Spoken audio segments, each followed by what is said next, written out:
அவ்வளோதான். மற்றபடி 2 பேருமே ஈக்குவல் தான். அதனால ஹவுஸ் டிரைவர்ஸ்னால் கெத்து, ரைடர்ஸ்னால் வெத்து, இந்த மாதிரி ஒரு மைண்ட் செட்டில் இருக்கவங்க தயவுசெய்து இன்றைக்கி அதை குழி தோண்டி புதைச்சிருங்க. ஸோ அந்த மாதிரி நிறைய ரைடர்ஸ் அப்படி நிறைய ஹவுஸ் டிரைவர்ஸும் கிடையாது, ரைடர்ஸுமே கிடையாது. எல்லாருமே நல்லா எல்லாருமே ஒன்று தான் நினச்சிக்கிட்டு இருக்காங்க. இந்த 1-2 ஈத்திரை சொரட்டை இதுதான் பார்த்தீங்கன்னா இந்த மாதிரி கேவலமாக நேற்று நடந்த மாதிரிலாம் பண்ணிகிட்டு இருப்பான்லு. இது நான் நேற்று ஒருத்தரை பார்த்தேன். ஸோ இதே மாதிரி எத்தனை பேர் இருக்காங்களே நம்மளுக்கு தெரில. ஸோ எத்தனை பேர் இருந்தாலும் இந்த வீடியோ உங்களுக்கு கண்டிப்பாக ஒரு எப்படி சொல்ல பதிலடி கொடுக்கும் அப்படிங்கிற ஒரு மைண்ட் செட்டில் நான் இந்த வீடியோ போட்டிருக்கேன். ஸோ நான் ஏதாவது தப்பாக பேசியிருந்தேன் அப்படின்னா, சின்ன வயசுல இருந்த ஒரு ஆசைன்னா பெரிய ஆசை ஒரு பொருள் மேல, அதான் என் லைஃபோட டார்கெட்.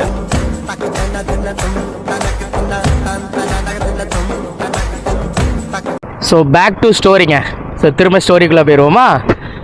இப்போ இதில் வந்து பார்த்தீங்கன்னா இப்படி நடந்துச்சு சரிங்களா. இது வந்து சாதாரணமாக ஓகே ஒரு சண்டை நடந்துருச்சு அப்படியே விட்டுருவோம் அப்படின்னா ஓகே. ஆனால் இதே மாதிரி இவனே மாதிரி இப்போ நேற்று நடந்தவனே மாதிரியே இங்கே நிறைய பேர் இருக்கலாம் சரிங்களா. இதே மைண்ட் செட்டில் ஏதோ இந்த பைக் டெலிவரியில் இருக்கவங்களாம் சம்பளம் ரொம்ப கம்மியாகும், இது ரொம்ப கஷ்டப்படுற மாதிரியும் ஒரு மாதிரி கேவலமாக ஒரு எண்ணத்தில் பார்க்குறான் பார்த்தீங்களா.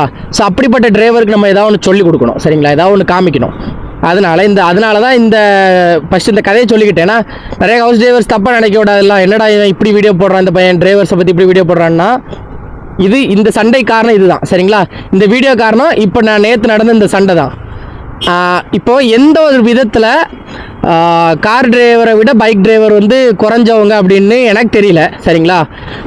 இப்போ நிறைய டிரைவர்ஸில் எனக்கு நிறைய கார் டிரைவர்ஸ் தெரியும், ஹவுஸ் டிரைவர்ஸ் தெரியும், இங்கே கம்பெனியில் ஓட்டுறவங்களாம் தெரியும். நிறைய பேர் நல்லா தான் பேசுவாங்க. யாருமே இந்த மாதிரி ஒரு எண்ணத்தில் என்கிட்ட பேசுனதே கிடையாது சரிங்க. இதுதான் ரொம்ப முக்கியம். இது மாதிரி என்கிட்ட எந்த ஒரு எண்ணத்தில் நான் இது வரைக்கும் பார்த்துட்டேன். இங்கே ஒரு 1.5 இயர்ஸ் இருந்திருக்கேன். இந்த 1.5 இயர்ஸில் எந்த ஒரு கார் டிரைவருமே என்கிட்ட இப்படி பேசுனது கிடையாது.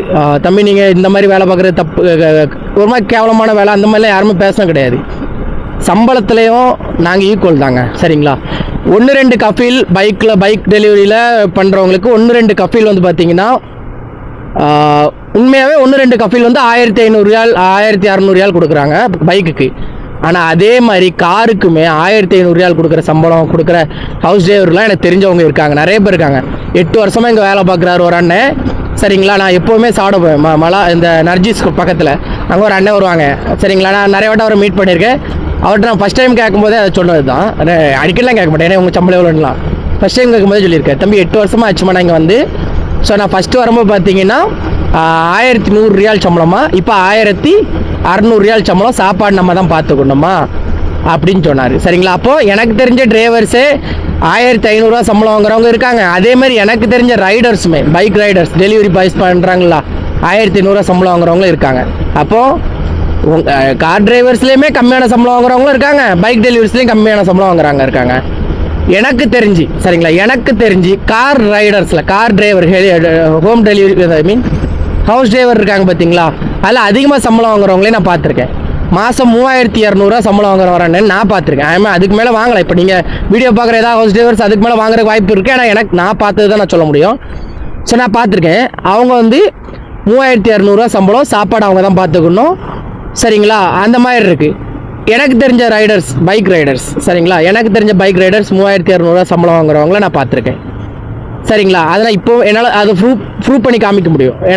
ஏன்னா இப்போ கடைசியாக நான் ஒரு 15 பசங்களை ஒரு 18 பசங்களை வேறு ஒரு கஃபீலுக்கு மாற்றி கொடுத்தேன். அந்த கஃபீலுக்கு வந்து பார்த்திங்கன்னா 410 ஆர்டருக்கு 3100 சம்பளம் கொடுக்குறான். 410 ஆர்டருக்கு சரிங்களா. அப்போ ஒரு நாளைக்கு 15 ஆர்டர் எடுக்கணும். நான் 12 ஆர்டரோ 13 ஆர்டர் தான் எடுக்கணும். அப்போ பைக்லேயுமே அங்கே நான் பார்த்த அளவுக்கு நல்ல சம்பளம் ஹவுஸ் டிரைவரில் நல்ல சம்பளம் வாங்குற மாதிரியே பைக்லேயுமே நல்ல சம்பளம் வாங்குறவங்க இருக்காங்க. உதாரணத்துக்கு நாங்கள் 3700 சம்பளம் வாங்குறேன் சரிங்களா. 3700 rupees சேலரி வாங்குறேன். இங்கே உள்ள காசுக்கு ரியாலுக்கு சேலரி வாங்குறேன். அப்போது நேற்று நடந்த அந்த சண்டைக்கு காரணம் அவர் வெறும் 2800 தான் வாங்குறாரு. அப்போ பண விஷயத்தில் கூட அவரை விட நான் அதிகம்தான் சரிங்களா. இதில் நான் ஏற்றம் தாழ்வு அதை நான் ஊர்லேயே விட்டுருணும்னு நினைப்பேன். ஸ்கூல் படிக்கும்போதே அந்த பழக்கம் என்ன கிடையாது. நான் பணக்காரன் நீ ஏழை, இல்லை நான் ஏழை நீ பணக்காரன், அந்த பழக்கம் எனக்கு ஸ்கூல் படிக்கும்போதே கிடையாது.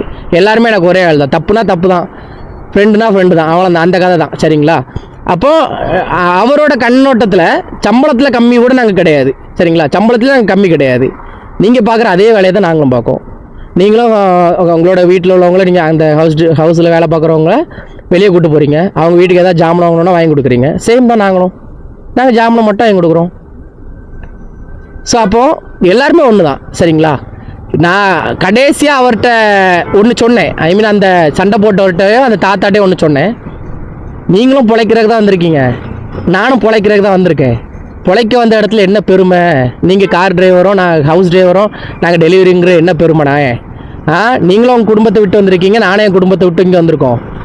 அதில் அவர் என்ன லூசுத்தனமாக ஜாதியை வேறு பிடிச்சிருக்காரு. ஒரே தெருக்குள்ளே ஜாதி பேசுகிறதே தப்புன்னு பேனா. இது என்ன நாடு? இந்த நாட்டில் ஜாதின்னு சொன்னால் யாருக்கா ஏதாவது தெரியுமா? இங்கே வந்துட்டு அவர் நீ எந்த ஜாதியில் நீ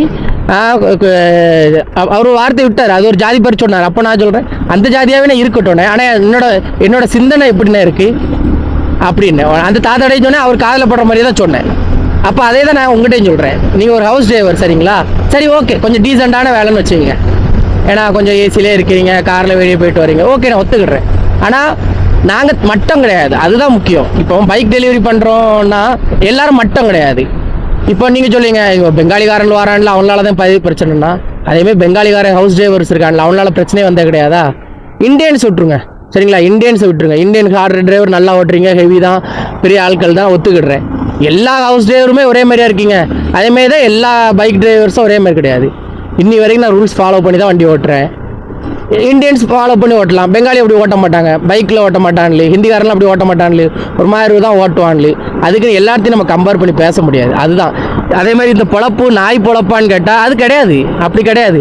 அப்படின்னா நான் இங்கேருந்து பார்க்குறவங்க தான் சொல்லுவானே ஹவுஸ் டிரைவர்லாம் ஒரு பொழப்பா அப்படின்னு சொன்னால் எத்தனை ஹவுஸ் டிரைவர்ஸ் கோவம் வரும் நீங்கள் சொல்லுங்கள். இப்போ நான் ஒரு வீடியோ போடுறேன், நாளைக்கு ஒரு வீடியோ போடுறேன்னு வைங்களேன், ஹவுஸ் டிரைவர்லாம் ஒரு பொழப்பா, அதெல்லாம் ஒரு நாய் பொழப்பு, அவ்வளோ கஷ்டம் அப்படின்னு சொல்லி நான் ஒன்று பட்டினேன்னு வைங்களேன், எவ்வளோ பேர் கோவம் வரும் நீங்கள் சொல்லுங்கள். ஏன்னா அது உங்கள் குடும்பத்தை வாழ வைக்குது, உங்களை வாழ வைக்குது.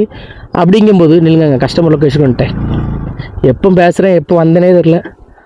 Brother Shahid Kalish, okay.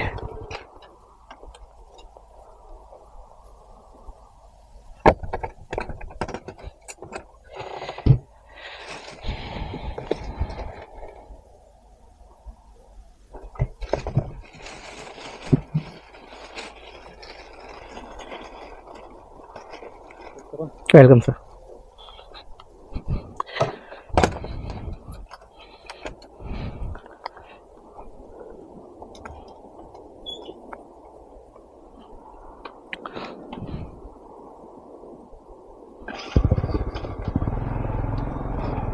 அப்போ நீங்கள் சொல்லுங்கள், இது வந்து இப்படி வந்து ஒரு இந்த மாதிரி அவர் ஒரு வார்த்தை யூஸ் பண்ணால் எங்களுக்கு கோவம் வருமா வராதா? இல்லைங்க, இது இந்த வேலைக்கு மட்டும் இல்லைங்க, எந்த வேலையாக இருந்தாலும் பார்க்குற வேலையை குறை சொல்லும்போது கோவம் வரணும். இல்லைன்னு வைங்களேன், அது ஒரு பொழப்பே கிடையாது உண்மையாகவே. ஏன்னா நம்ம குடும்பத்தோட பசியை தீக்குதுன்னு வைங்களேன், அப்போ அது ஒரு முக்கியமான ஒரு விஷயம் தானே. நம்ம அம்மாவை திட்டினா நம்மளுக்கு எப்படி கோவம் வருமோ அதேமாதிரி நம்ம வேலை பார்க்குற வேலையை திட்டினாலும் கோவம் வரணும். ஸோ அதுதான் நேற்று நடந்துச்சு. ஸோ இப்போ இதே மைண்ட் செட்டில் நிறைய பேர் இருக்கலாம், எனக்கு தெரிஞ்சு 1-2 பேர் இருப்பாங்கன்னு வைங்களேன். நல்ல மைண்ட் செட்டுங்க. நான் டிரைவர்ஸ்லாம் எங்கள் வீட்டில் எல்லாருமே டிரைவர்ஸ் தாங்க. எங்கள் அப்பா டிரைவராக தான் இருந்தார், எங்கள் சித்தப்பா டிரைவர் தான், லாரி வச்சுருக்காங்க. நான் அது மட்டும் இல்லாமல் லாரி டிரைவர்ஸ்லாம் ரொம்ப மதிப்பேன். ஏன்னா நான் ரீசெண்டாக நான் லடாக் வாக் அண்ட் லிஃப்ட்டில் நாங்கள் போகும்போது எனக்கு அதிகமாக லிஃப்ட் தந்தது பார்த்திங்கன்னா லாரி டிரைவர், சரிங்களா? அவங்க சொல்லுவாங்க அவ்வளோ கஷ்டம் இருக்குது லாரி டிரைவர்ஸில், குறுக்க வந்துடுவான்ல காரில், அப்போ நம்மளால் பிரேக் பிடிக்க முடியாது, நிறைய கஷ்டங்கள் இருக்குது. அப்போ எனக்கு டிரைவர்ஸ் மேலே சரியான மரியாதை. நான் அதனால தான் அவர்கிட்ட அப்போ சொன்னேன், எனக்கு வந்து உங்கள் மேலே நிறைய மரியாதை உங்கள்கிட்ட நீங்கள் பண்ணுறதில்ல. ஆனால் நீங்கள் விடுற வார்த்தை வந்து பார்த்திங்கன்னா ரொம்ப தப்பான வார்த்தைனே. நீங்கள் சொல்கிறீங்க இப்படி பேசுகிறீங்க அப்போங்கும்போது நான் அவர்கிட்ட சொல்லிகிட்டே தான் இருக்கேன். ஏன்னா நீங்கள் பார்த்து பேசுங்க. அவர் ஒரே வார்த்தையில் முடிச்சிருக்காரு, சரி தம்பி தெரியாமல் சொல்லிட்டேன். அந்த வார்த்தையை முடிச்சிருந்தாருன்னா எனக்கு அந்த இடத்துல அமைதியாக போயிருப்பேன். அந்த பெருசாக அது ஃபீலாக ஆயிருக்காது. ஆனால் எனக்கு அவர் அப்படி சொல்லலைங்க. அவர் திரும்ப அதான் சொல்கிறாரு, எப்படினாலும் நீங்கள் இது ஒரு பொழப்பா, இது ஒரு வேலையா, நான் ஹவுஸ் டிரைவர் அவர் பெருமையாக பேசுகிறாரு. எல்லாருமே ஒரே வேலைக்கு தாங்க வந்திருக்கோம். எல்லாருமே நம்ம சொந்த நாட்டை விட்டுட்டு நம்ம குடும்பம் குட்டி ஃபேமிலி எல்லாருமே சந்தோஷமாக இருக்குன்னு சொல்லிட்டு வாழ்க்கையை வெறுத்து நீங்கள் வந்து வேலை பார்த்துக்கிட்டு இருக்கோம்.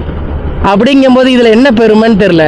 அவர் நான் சொல்கிறேன் ஹவுஸ் டிரைவர் நாங்கள் வார்த்தைக்கு 300 வாட்டா தான் சொல்கிறாரு. நான் ஹவுஸ் டிரைவர் தம்பி, நான் 2800 சம்பளம் வாங்குறேன் அப்படிங்க. அப்போ நான் வந்து அதே நான் சொல்லிட்டு உங்களோட நான் கூட வாங்குறேன். அப்போ உங்கள் வேலை வந்து என் வேலையோட கம்மியான ஒரு பொழப்பு தான் அப்படின்னு நான் சொன்னால் எவ்வளோ கோவம் வந்திருக்கும் சொல்லுங்கள். அவருக்கு வந்திருக்காது. அவர் வந்து ஒரு ஈனப்பிறவி, அவர் ஒரு பிறவியே கிடையாது. பார்க்குறவங்களுக்கு வருங்களா? அதுதான் நான் என்ன சொல்கிறேன், மற்றவங்க ஒருத்தர் பண்ண தப்பாலன்னா அவ்வளோ டிரைவர்ஸையும் தப்பு சொல்ல முடியாது. அதுமாதிரி ஒருத்தன் பண்ணுற பைக் ரைடரில் தப்பு பண்ணுறதுனால எல்லாத்தையும் குறை சொல்ல முடியாது. அதே மாதிரி தான் என்ன பொறுத்தவரைக்கும் இதை வந்து எனக்கு எப்படின்னா எல்லாரும் ஈக்குவல் சமம்னு நினைங்க. அப்படி நினச்சிங்கனால இங்கே பாதி பிரச்சனை இருக்காது. அவர் ஒன்று உங்களால் தான் இங்கே ஆக்சிடென்ட்டே நிறைய நடக்கும். ஐ மீன் அவர் சொன்ன வார்த்தையில் இது ஒன்று உண்டு, உங்களால் தான் இங்கே நிறைய. அப்போ நான் ஓட்டுன்னு இங்கே இருக்க எத்தனை அரபி வந்து 2 கண்ணால் ரோட்டை பார்த்துட்டு 2 கையால் ஸ்டீரிங்கை பிடிச்சி வண்டி ஓட்டுறான்னு சொல்லுங்கள். அப்போ ஆக்சிடென்ட் நாங்கள் பண்ணுறோமா யார் பண்ணுறான்னு சொல்லணும். அதுக்கப்புறம் அவர் ஒரு வார்த்தை பேசலாங்க, அப்படியே சார். ஏன்னா இங்கே அப்படி நடக்காது. இங்கே இருக்க எல்லாருக்குமே தெரியும், எல்லா டிரைவர்ஸ்க்கும் தெரியும், பைக்கு காரு லாரி எல்லா டிரைவர்ஸ்க்கும் தெரியும். இங்கே இருக்க ஒரு அரபி கூட 2 கண்ணால் ரோட்டையோ 2 கையால் ஸ்டீரிங்கை பிடிச்சதே கிடையாது. ஒரு கையில் ஸ்டீரிங்னா ஒரு கையில் மொபைல் இருக்கும். அரை கண்ணு தான், ஒரு கண்ணு ரோட்லேயே ஒரு கண்ணு மொபைலில் இருக்கும். இப்படி தான் இங்கே இருக்க முக்கால்வாசி டிரைவர், முக்கால்வாசி அங்கே 98% அப்படி தான் இருப்பான். 2% இருப்பான் நல்லா ஓட்டுறதுக்கு, அவ்வளோதான். அப்படின்னா அதை சொன்ன உடனே அவர் ஒன்றுமே பேசலாம். அதுக்கப்புறம் அமைதியாக அவர் இருந்தார். அப்புறம் அந்த தாத்தா வந்து சொன்னார், அவனை தள்ளி அந்த ஆளை கொஞ்சம் தள்ளி கொண்டு போயிட்டு ரொம்ப நேரம் ஏதோ பேசிட்டு அப்புறம் நாங்கள் அந்த கடையில் தான் உட்காந்துறேன். ஏன்னா எனக்கு அதுக்கப்புறம் போகவே இன்ட்ரெஸ்ட் இல்லை. அதுக்கப்புறம் நம்மளுக்கு தெரிஞ்ச உள்ளே பேசின டிரைவர்லாம் வெளியே வந்துட்டு என்ன தம்பி அவன் அப்போ விஷயத்தை சொன்னேன் இப்படி சொன்னேன். அப்போ அவர் சொல்கிறாரு, இவன் எந்த ஊருக்காரன் எந்த கிருக்கேன், நீ ஃபஸ்ட்டே சொல்லியிருக்கலாம், உள்ளே வச்சு 4 இழுப்பு இழுத்துருப்பேம்ல, எவனா பார்க்குற வேலையை அப்படி சொல்லுவானா அப்படின்னு அவர் சொல்கிறாரு. ஆனால் இது எல்லாருக்கும் கோவம் வராங்க. பார்க்குற வேலையை குறை சொல்லும்போது, அதுவும் தப்பான வார்த்தையை சொல்லி சொல்லும்போது கோவம் வரணும். எனக்கு வரதான் செய்யும். வருமா வராதான்லாம் தெரியாது மற்றவங்களுக்கு, எனக்கு வரும். என்னடா இது ஆர்டர் இப்படி அழுத்துது. ஸோ இதுதான் நேற்றுலேருந்து பார்த்தீங்கன்னா மண்டைக்குள்ளே போட்டு ஓடிட்டே கிடந்துச்சு, நேற்று நைட்லேருந்து.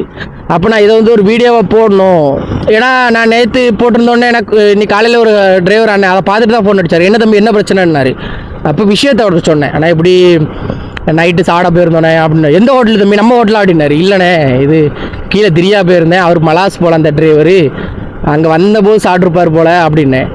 என்னாச்சு என்ன பிரச்சனை அப்படின்னா, அப்போ நான் சொன்னேன், இன்னும் இதான் சாட உட்காந்துருந்தோம். அவர் நாங்கள் பெங்காலி நினச்சிட்டு தமிழ் தெரியாதுங்கிற நினச்சிக்கிட்டு அவர் என்ன சொல்லிட்டாருன்னா, இதெல்லாம் ஒரு பொழப்பா நாய் பொழப்பு அப்படின்னு சொல்லிட்டாருண்ணே. அப்படி சொன்னோடனே கூட வந்தவனே கொஞ்சம் வந்துட்டு அவன் உடனே இப்படி ஒன்று சொல்லிட்டான். ஆனால் அவர் மேலே தான் தப்பாக அவர் அந்த வார்த்தையை சொன்னது வந்து அது கொஞ்சம் கஷ்டமாயிருச்சுனே அப்படின்னு. அப்போ அவன் சைக்கோவாக இருப்பான், கிறுக்கனாக இருப்பான் தம்பி, அதெல்லாம் போட்டு ஃபீல் பண்ணாத அப்படின்னாரு. ஏன்னா நான் இப்போ வரைக்குங்க அப்படின்னு நினச்சதே கிடையாது. எனக்கு இங்கே வந்து எனக்கு இந்தியாவில் இருந்த பழக்கத்தை விட சவுதி அரேபியா வந்து எனக்கு ஹவுஸ் டிரைவர்ஸு சரி டிரைவர்ஸு அவ்வளோ பழக்கங்க. நிறைய பேர் பார்த்தோன்னே அவங்களுக்கு என் சேனல் நேம் தெரியாது, என் ஐடி நேம் தெரியாது, என்னை ஃபாலோ கூட பண்ணியிருக்க மாட்டாங்க. ஆனால் அவங்க என்கிட்ட வந்து கேட்குற ஒன்றே ஒன்று தான், தம்பி நீ அந்த வீடியோ போடுறல அந்த பையன் தானே, நல்லா பண்ணுறியாப்பா, ரொம்ப கவனமாக இருக்கணும்ப்பா ரோடு. எல்லாரும் என்கிட்ட ஒரு வார்த்தை சொல்கிறது, தம்பி ரொம்ப கவனமாக இருக்கணும், ரொம்ப அரக்கு இருக்க மாதிரி வண்டி ஓட்டுவான்னு ரொம்ப ஏன்ட்டு சொல்கிறோம். 100ல் ஒரு 80% 90% இந்த வார்த்தையை சொல்லாமல் எந்த டிரைவரும் போனாடு, அவ்வளோ க்ளோஸாக இருப்பாங்க.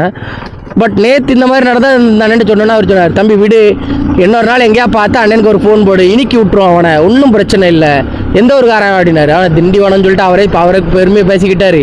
நான் திண்டிவனங்காரம்ல நீ அங்கே வந்தானா அவனை அறுத்து போட்டுருவோம்ல அப்படின்னு. அவனை இவரே என்ன சொல்கிறாரு, அவனுக்கு மட்டும் தான் அறுத்து போட தெரியுமாமா, நம்ம ஊர்லலாம் யாருக்கும் அறுத்து போட தெரியாதா அப்படி. இவர் நான் என்கிட்ட இப்போ இன்னைக்கு பேசினவர் ராமநாட்டுக்காரர். அப்போ நம்மளுக்குலாம் அறுத்து போட தெரியாதா, ஏதோ பேசணும்னு சொல்லிட்டு அந்த அவர் கெட்டது சொன்னார். பேசிட்டு எடப்பான் விடுடே நீ எப்போ மாதிரி வீடியோ போடுற அப்படின்னாரு. அப்போனா இல்லைண்ணே அதெல்லாம் நம்மளுக்கு இவன் சொன்னதுனாலலாம் நம்ம வீடியோ போடாமலாம் இருக்க போகிறதில்ல அப்படின்னேன். அப்போனா அவர்கிட்ட சொன்னேன், இப்படி ஒரு வீடியோ போடலான்னு இருக்கேனே அப்படின்னு. சூப்பர் தம்பி போடு தம்பி, நிறைய ஹவுஸ் டிரைவர் உனக்கு சப்போர்ட் பண்ணுவாங்க. ஏன்னா இங்கே நிறைய ஹவுஸ் டிரைவர்லாம் வந்து கூட பேசுகிறக்கு ஆள் இல்லாமல் ரொம்ப கஷ்டப்படுறாங்க இங்கே உண்மையாக. ஏன்னா அவங்களாம் இப்போ ஒரு ஹவுஸ் டிரைவர் வரான்னு வைங்களேன், இதான் கஸ்டமர் அந்த ஹவுஸ் டிரைவர் வேலை பார்க்குற வீடுன்னு அந்த லேடியோ இல்லை அந்த சேர போயிடுவாங்க. இவர் ஒத்தையில் இருப்பாருங்க. இங்கே ஹவுஸ் டிரைவர் வேலையெல்லாம் பார்க்குறவங்க ரொம்ப நான் பார்த்துருப்பேன், ஒரு ரூமில் ஒத்தையில் இருப்பாங்க. எப்படி நேரம் போவோம், நம்மளாவது ஒரு 10 பசங்க 20 பசங்க இருப்போம், நம்ம ரூமில் உட்காந்து இல்லை சலச்சலன்னு பேசுவாங்க. ஒரு வீடுன்னு வைங்களேன், ஒரு சின்ன டோரில் ஒரு சின்ன ரூம் இருக்கும், அதில் ஒத்தையில் இருப்பாங்க. அப்போ ஹவுஸ் டிரைவர் நிறைய பேர்கிட்ட பேசணும்னு சொல்லி ஒரு ஆசைப்படுவாங்க. அப்போது நான் அப்படி தான் நினைப்பேன், சரி நான் அது நேத்தாலாம் என்ன, ஆனால் எனக்கும் கொஞ்சம் தெரியும் நம்ம வந்து மரியாதை கொடுத்து பேசியிருக்கலாம் அப்படின்னு. ஆனால் அவருக்கு கொடுக்கணும்னு எனக்கு அந்த இடத்துல தோணல. ஏன்னா அவர் என்ன சொல்லியிருந்தாலும் பரவாயில்ல, என் தொழிலை சொன்னோன்னே எனக்கு ஹைப் ஆகிட்டுரும். அது ஐயோ என் கூட இருக்கவங்களாம் போட்டு அடிக்க போகிறான், அப்போ சொல்கிறேன் அமைதியாரில் கை வச்சிடக்கூடாது அப்படிங்க. நீ அடிச்சுருவேல எந்த ஒரு சேரிகாரம்ல நீ அப்படிங்காரு. எனக்கு அந்த வார்த்தையை சொல்லணும் கோவட்டு, நான் சேரியாகவே இருக்கட்டும்ங்க, சரிங்களா, சேரியாக இருக்கட்டும். ஆனால் என் சேரியில் இந்த மாதிரிலாம் யாரும் பேச சொல்லிட்டு வந்து யாரும் கற்றுக் கொடுக்கல. சரிங்களா, அப்படியே இருக்கட்டுமே. சேரின்னு சொன்னால் இப்போ என்ன? ஆமாம், ஆனால் என் சேரியில் யாருமே என்ன இப்படி பேச சொல்லி தரல, இப்படி ஒரு வேலையை குறை சொல்லி பேச சொல்லி தரல. அப்போ அவன் அப்படி பேசுகிறான்னா அப்போ அவன் யாராக இருப்பான்? அந்த மாதிரி தான் தோணுச்சு. சரிங்க, நம்மளுக்கு 2வது ஆர்டர் வந்துருச்சு. ஸோ இந்த வீடியோவில் வந்து நான் ஏதாவது தப்பாக சொல்லியிருந்தேன், இதுங்க ஃபேஸ் காமிச்சிருவோம்.